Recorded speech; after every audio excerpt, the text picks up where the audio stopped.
Hey guys, welcome to my channel. Are you here because you are confused if you should invest 1060 rupees for these mop brushes from the brand Brustro? Then you're at the right place, because I did invest a month back after 4 months of confusion, because that's a huge amount and I didn't want it to waste.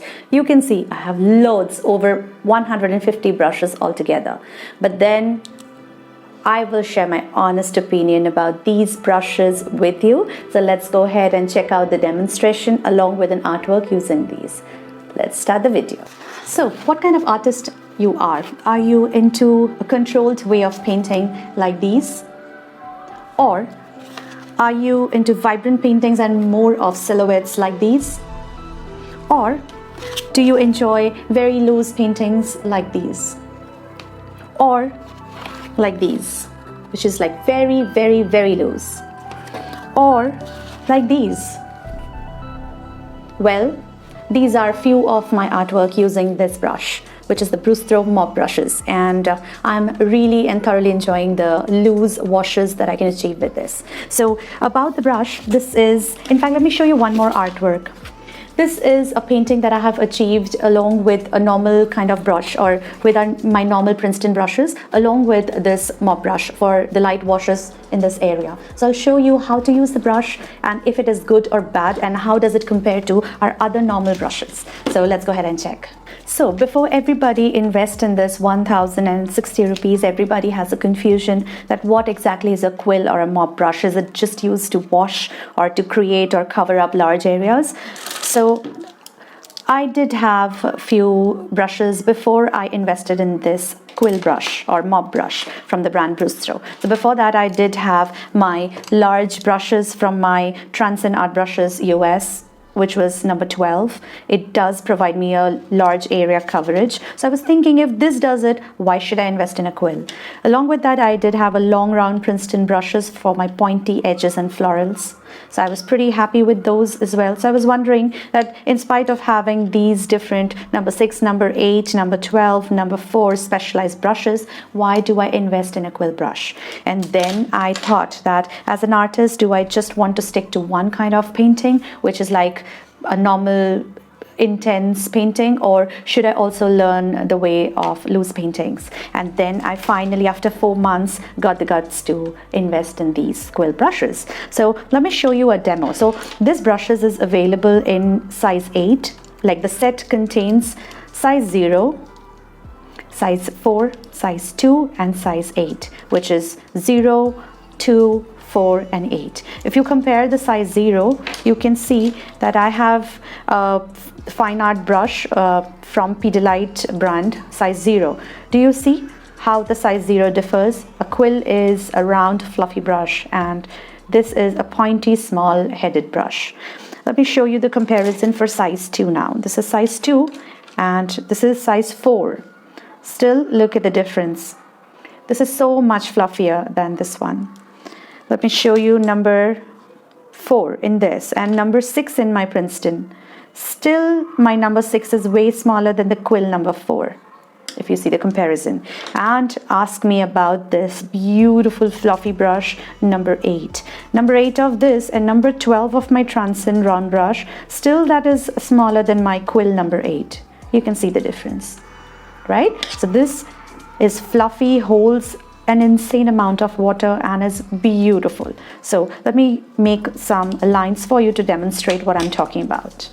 So here, let me pick up a color. I've taken a red. See, if I press this red, I will get only this fat line. Do you see?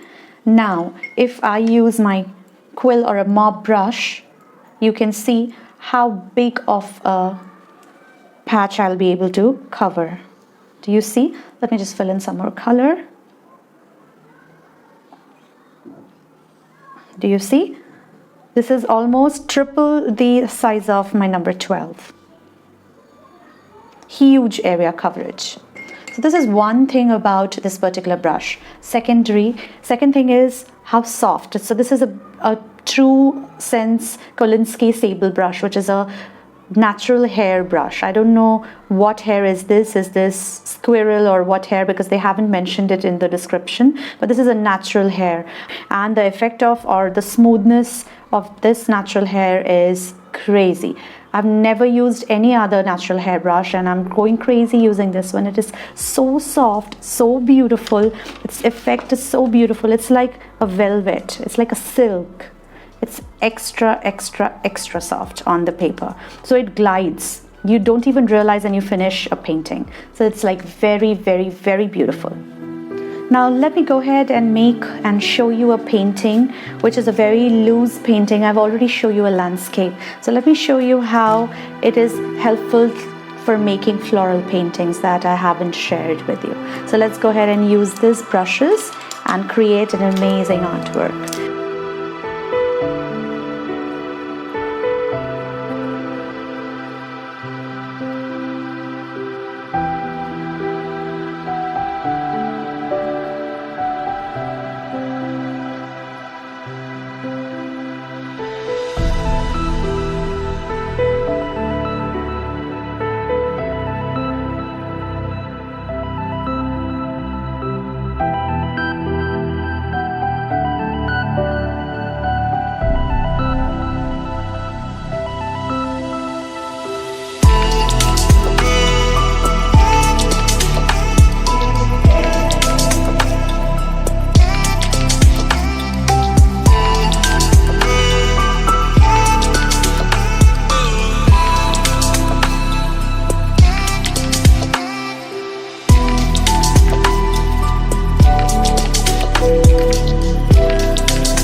So do you guys see how beautiful and how loose this painting came out to be? If you are looking at others' painting and thinking, why are theirs so beautiful and why not ours? Then mostly it's because of the brush they are using. And I can tell you that yes, go for this brush. This is shedding, but it is so smooth and beautiful to work with that you just keep applying the paint and automatically your painting will turn out to be this pretty. So I'm really impressed. Definitely worth your $1,060. Do compare different websites like Flipkart, like Amazon, like Rangde, like Sitaram Stationery, KDS store to see what pricing and which site has the best pricing along with shipping charges, and you can blindly go for this brush. This is a thumbs up from my side, and I'm sure once you have it, you will love it and enjoying painting different styles. So guys, stay tuned with me. Kindly consider subscribing to my channel, checking out the 100+ tutorials that are watercolor along with acrylics, along with watercolor classes for absolute beginner of 14 classes. Do check those out. So thank you so much. See you again on our next painting session, maybe using this brush itself. See you soon. Bye bye.